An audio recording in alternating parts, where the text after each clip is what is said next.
សាកសពបានប្រែក្លាយជាឪពុករបស់គាត់វាបានប្រែក្លាយថាមូលហេតុដែលឪពុកខ្ញុំបាត់ខ្លួនគឺដោយសារតែគាត់ជាប់នៅក្នុងបន្ទប់នេះឪពុកនៅតែកាន់កំណត់ត្រាមិនទាន់ចប់នៅក្នុងដៃរបស់គាត់ឪពុកបានមកដល់ប៉មកណ្ដឹងជាគ្រូពេទ្យដើម្បីបញ្ជូនទារកទៅឲ្យភរិយារបស់ម៉ារី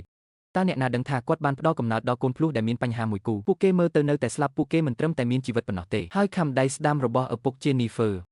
ឪពុករបស់ Jennifer ត្រូវបានគេចាប់ដាក់គុកនៅកន្លែងនេះដោយសារបានឃើញព្រឹត្តិការណ៍ដ៏រន្ធត់នេះរហូតដល់ការស្លាប់ស្ងប់ស្ងាត់រឿងចុងក្រោយដែលគាត់បានចាក់ចេញមុនពេលគាត់ស្លាប់នៅតែជាឈ្មោះកូនស្រីរបស់គាត់ Jennifer ព្រះពុទ្ធទើបតែចេញពីបន្ទប់ហើយបានរកឃើញអ្វីមួយនៅក្នុងប្រអប់វាប្រែថាសាឡុនកំពុងដេករង់ចាំនៅទីនេះរង់ចាំឱកាសសំណាងល្អ Jennifer បានប្រើក្តារដើម្បីរ៉ារ៉ាំងគាត់ដូច្នេះគាត់ចូលទៅក្នុងផ្ទះបាយហើយមានសត្វក្អែកងាប់នៅលើក្តារហេតុអ្វីបានជាមនុស្សម្នាក់សម្លាប់សត្វក្អែកគឺជាប្រភេទបេដនៃពិភពក្រោមដីនៅក្នុងរឿងរ៉ាវ Jennifer បានដោះលែងគាត់សន្តិភាពនៅតែបែកបាក់ទីបំផុតខ្ញុំបានជួបលោកស្រីម៉ារីម្ដងទៀតនៅក្នុងបន្ទប់ភ្ញៀវមុនស្ត្រីម៉ារីបានបង្ហាញពណ៌ពិតរបស់នាងដោយឃើញថាស្ត្រីម្នាក់នេះបានស្លាប់ហើយជនជាតិដទៃបានរត់គេចខ្លួនភ្លាមបានរត់គេចខ្លួនទៅនឹងការសិក្សាគាត់បានកត់សម្គាល់ឃើញលំនាំធ្វើពិធីចម្លែកនៅលើជញ្ជាំងហើយខ្ញុំបានរកឃើញអាថ៌កំបាំងដ៏គួរឲ្យភ័យខ្លាចមាននរណាម្នាក់នៅក្នុងប៉មកណ្ដឹងនេះកំពុងធ្វើអំពើអាក្រក់ជាមួយវេទមន្តខ្មៅនៅវ៉ាដូដូថែមទាំងអាចបញ្ឈប់ពេលវេលានៃប៉មកណ្ដឹងរួមផ្សំជាមួយរូបថតមុនកូនភ្លោះអាក្រក់ត្រូវតែនៅរស់ឃាតករដៃកន្ត្រៃអាចជាម្នាក់ក្នុងចំណោមពួកគេមួយផ្សេងទៀតប្រហែលជាត្រូវបានលើកឡើងដោយលោកស្រី Burrows សម្រាប់អ្វីទាំងអស់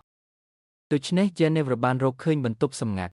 បានរកឃើញទីក្រុងផ្កាយដែលត្រូវបានប្រើសម្រាប់ការកោះហៅដោះសោផ្លូវសម្ងាត់ហើយបានទៅក្រោមដីខ្ញុំមិនរំពឹងថាលោកស្រី Marie នឹងដើរនៅពីមុខខ្ញុំទេហើយមានឆ្កែមើលដៃរបស់គាត់ដូច្នេះ Jennifer បានបោកបញ្ឆោតឆ្កែជាមួយសម្លៀកបំពាក់និងទឹកអប់ដែលនាងបានរកឃើញមុននេះមិនឆ្ងាយទេខ្ញុំបានឃើញ Roddy ដេកក្បែរទៀន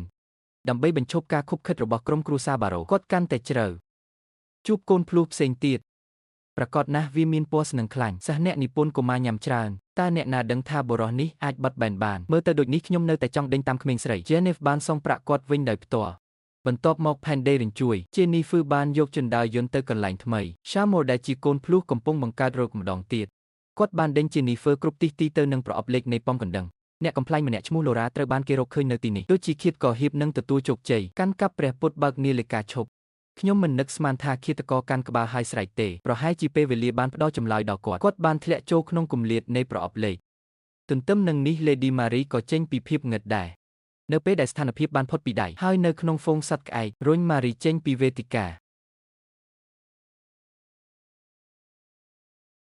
អ្វីគ្រប់យ៉ាងហាក់ដូចជាចប់ហើយ Jennifer បានជួយឲ្យ Laura ភ្ញាក់ដឹងខ្លួនឈរនៅខាងលើប៉មកណ្ដឹងព្យុះដូច្នេះតើមានបញ្ហាអ្វីជាមួយកូនភ្លោះបុព្វបុរសនៃគ្រួសារ Farouk ហាក់ដូចជាបានគ្រប់គ្រងភូមិបុរាណនៃប៉មកណ្ដឹងហើយដោយសារតែមធ្យោបាយបង្ហូរឈាមនិងឃោរឃៅគាត់ត្រូវបានវាយប្រហារដោយអ្នកភូមិជុំវិញបណ្ដាលឲ្យគាត់ធ្វើអត្តឃាតសូមអធិស្ឋានដល់អារក្សដោយប្រលឹងនឹងជីវិតរបស់អ្នកមុនពេលអ្នកស្លាប់ខាងលើប៉មកណ្ដឹងខ្មោចលងលក់បន្ទាប់ពីស្លាប់ដូចជាអ្នកនាំពាក្យរបស់អារក្សរហូតដល់កូនចៅរបស់គាត់ Simon Barrow និង Flame បានផ្ដល់កំណើតដល់អារក្សភ្លោះដែលចាប់បដិសន្ធឡើងវិញមានខ្សែភាពយន្តមួយដែលមានឈ្មោះថាការជួយសង្គ្រោះជីវិតដែលជាប្រភេទរឿងនោះបន្ទាប់មកយើងក៏អាចក្រឡេកមើលទេវកថាដើមនៃល្បែងប៉មកណ្ដឹង Jennifer Connery ដើរតួជាក្មេងស្រីជនជាតិអាមេរិកតូចម្នាក់ឈ្មោះ Jennifer ក្នុងនាមជានិស្សិតអន្តរជាតិខ្ញុំបានមកសិក្សានៅសាលាអន្តរជាតិមួយនៅប្រទេសស្វីសដ៏ស្រស់ស្អាតមានសេចក្តីរាយការណ៍មកថានិស្សិតស្រីម្នាក់ដែលទើបតែបាត់ខ្លួននៅក្បែរនោះរឿងគួរឲ្យរន្ធត់កើតឡើងនៅក្នុងសាលានេះសិស្សបាត់ខ្លួនគ្រប់ពេលតើអ្នកពិតជាដើរលេងហើយចូលចិត្តធ្វើការជាមួយសត្វល្អិតមែនទេយប់មួយពេលកំពុងដើរលើគ្រែគាត់បានលោតចូលពិភពលោកដោយចៃដន្យដែលក្មេងស្រីមកពីសាលាតែមួយត្រូវបានសម្លាប់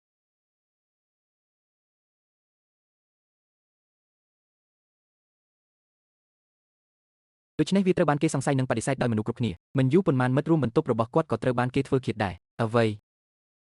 ខ្ញុំជាសត្វពីងពីងកំពុងសម្លឹងមើលហើយខ្ញុំជាសត្វពីងពីងនិយាយហើយអ្នកគួរតែស្ដាប់បង្គាប់មិនមើលមកយើងទេល្អណាស់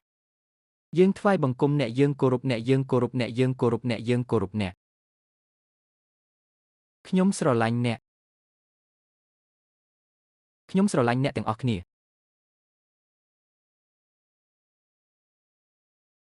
បាវរបស់អ្នក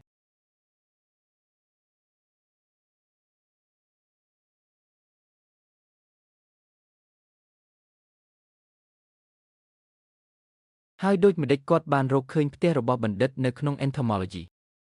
បានរកឃើញសមត្ថភាពពិសេសរបស់គាត់ដូច្នេះគាត់បានផ្ដល់ឲ្យគាត់នៅរុយដែលគាត់បានរកឃើញនៅលើជនរងគ្រោះម្នាក់ដោយប្រើការហោះហើរ Jennifer បានរកឃើញពីរថយន្ត ខ្ញុំមិននឹកស្មានថាវាជាគ្រូស្រីរបស់ខ្ញុំទេហើយគ្រូស្រីម្នាក់នេះមានកូនអាក្រក់ដូចជាអារក្សដែលបានចាប់កំណើត